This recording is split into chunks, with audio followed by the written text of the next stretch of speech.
A very good morning to all. As you know that chapter 2nd, the new kings and kingdom was going on. We have discussed that how new dynasties emerged and how the administration system was there at that time. We were reading in last class about revenue and taxes, how they obtained taxes from the peasants, cattle keeper and artisans. Now we will read further. So let's start reading. These resources were used to finance the king's establishment as well as for the construction of temples and forts. These resources means the tax which have they collected. जो tax वो उन्होंने collect किया है वो किस काम आता था? To finance the kings establishment. Kings establishment means kings की जो किंगडम है उनको चलाने के लिए जो उनका फाइनेंस होता था वो एज अ रिसोर्सेज जो वो लेते थे लोगों से, कलेक्ट करते थे टैक्सेस, उसको यूज़ करते थे. As well as for the construction of temples and forts. इसके साथ ही वो उस टैक्स से क्या करते थे? टेम्पल्स कंस्ट्रक्ट करवाते थे, फोर्ट्स कंस्ट्रक्ट करवाते थे, किले और मंदिर बनवाते थे. They were also used to fight wars. और उन्हीं टैक्सेस से वो वॉर्स जो है फाइट करने के लिए यूज़ करते थे. मीन्स जो वॉर फाइट करने के लिए जो उनको आर्मी चाहिए, जो वेपन्स चाहिए, वो उन टैक्सेस से ख़रीदते थे. Which were in turn expected to let the acquisition of wealth. और जो वॉर वो फाइट करते थे उनसे क्या एक्सपेक्ट करते थे कि वॉर के बाद वो उनको क्या मिल जाएगी? बहुत सारी वेल्थ मिल जाएगी. Wealth means money in the form of plunder. और किस फॉर्म में मिलेगी उन्हें? वो प्लंडर. प्लंडर मीन्स जो लूट, यानी कि एक किंग जब दूसरे किंगडम पे अटैक करता है तो उसको जब वो विन करता है तो वहाँ पे प्लंडर करता है. मीन्स वहाँ पे लूटपाट करता है. जो भी उसे मिलता है वो उसे अपने साथ अपने किंगडम में ले आता है. And access to land as well as trade routes. और वो किस काम आती है? लूटपाट की हुई money to access the land, उस लैंड को एक्सेस करने में, as well as trade routes. और वहाँ पे जो ट्रेड रूट्स हैं उनको एक्सेस करने में वो प्लंडर की हुई मनी है, जो वेल्थ है, वो उस काम में ली जाती है. The functionaries for collecting revenue were generally recruited from influential families.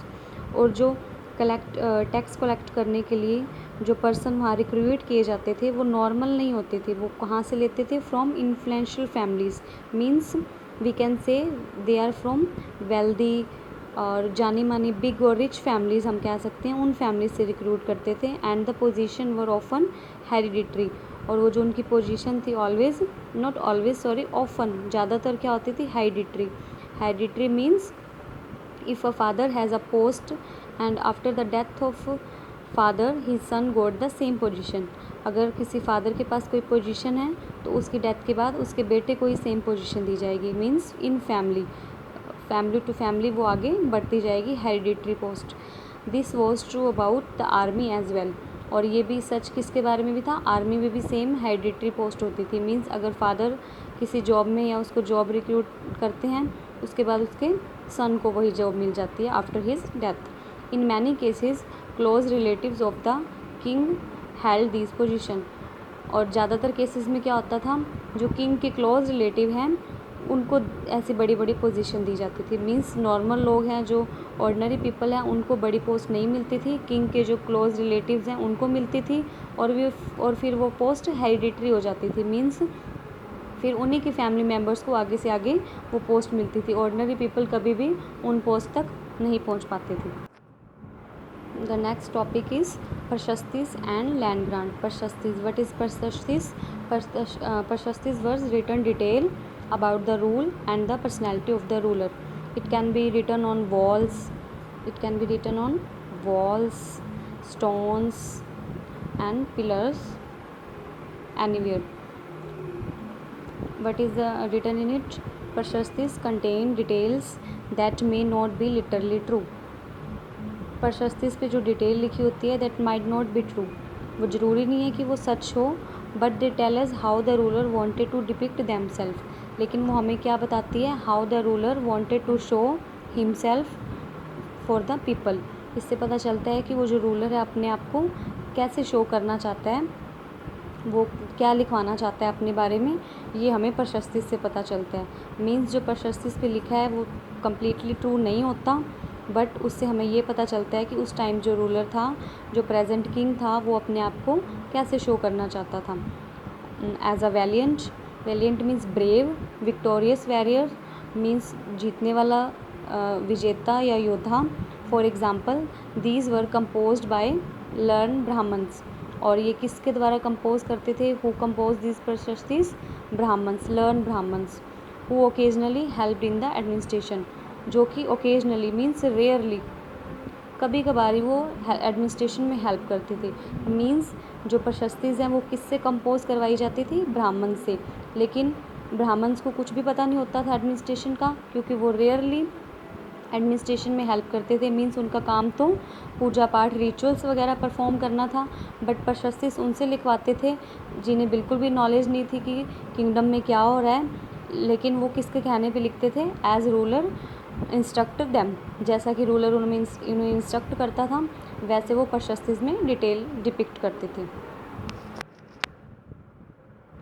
King often rewarded Brahmans by grants of land, king ज़्यादातर क्या करते थे, ब्राह्मण्स को क्या रिवॉर्ड देते थे, ग्रांट्स ऑफ लैंड, ज़मीन गिफ्ट करते थे। किसके बदले में, जब वो उनसे प्रशस्तिस राइट करवाते थे।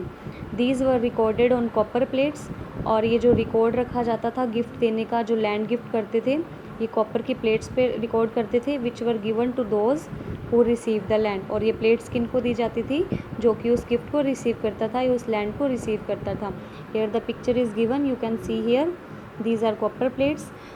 What is written here, we can read, this is a set of copper plates recording grant of land made a ruler in 9th century। ये कॉपर प्लेट का सेट है, और ये किस चीज़ की रिकॉर्ड है, ये 9th सेंचुरी में किंग था, उसने जो लैंड ग्रांट किया उसका रिकॉर्ड है, और written in partially in Sanskrit and partially in Tamil, और ये आधा किस में लिखा हुआ है, संस्कृत में, और आधा तमिल में। दिस रिंग, और ये जो रिंग है ऊपर, इसको आप देख सकते हैं, this ring holding the plates together is secured with the royal seal, और ये रिंग अगर इसके अंदर डाला हुआ है और ये इन सब प्लेट्स को इकट्ठा करके इसमें डाला हुआ है, ये एक रॉयल सील लगी हुई है, और ये क्या इंडिकेट करता है, this is an authentic document, और ये शो करता है कि ये ओरिजिनल या ऑथेंटिक या रियल डॉक्यूमेंट है। Unusual for the 12th century was a long Sanskrit poem containing the history of kings who ruled over Kashmir. There was a Sanskrit poem, it was very long, containing the history of king who ruled over Kashmir, और उसमें किसकी history थी, एक king की जिसने कश्मीर पर rule किया। It was composed by an author named Kalhana या कलहना, एक कलहन ने ये पोएम कंपोज की, उसका नेम था Kalhana. He used a variety of sources to write his account, उसने बहुत सारे सोर्सेज यूज़ किए अपने अकाउंट को लिखने के लिए। Which sources he used, including inscriptions, उसने इंस्क्रिप्शन यूज़ की, डॉक्यूमेंट्स यूज़ किए, आई विटनेस अकाउंट्स, और आई विटनेस मीन जिन्होंने आँखों से उस रूलर को या उस रूल को देखा था, उनसे उसने जो डिटेल ली और अपना अकाउंट राइट किया। Unlike the writers of Prashastis, he was often critical about the ruler and for their policies. Unlike the writers of Prashastis, उसने ज़्यादातर क्या किया, उसने रियल इमेज, रियलिटी लिखी about the rulers and the और their policies, उसकी policies की और रूलर की एकदम रियलिटी लिखी। He did not use hyperbolic style as the writer of prashastis, उसने जो प्रशस्तिस के राइटर्स थे लाइक ब्राह्मण्स जिन्होंने फेक प्रेज किया किंग्स को, उसने फेक प्रेज नहीं किया कलहन ने, उसने बिल्कुल रियल इमेज रखी, प्रशस्तिस की तरह उन्होंने फेक किसी को प्रेज नहीं किया। क्रिटिकल रहा उनकी रूलर के बारे में और उनकी पॉलिसीज़ के बारे में। Now I would like to wind up the reading here only. Have a nice day students.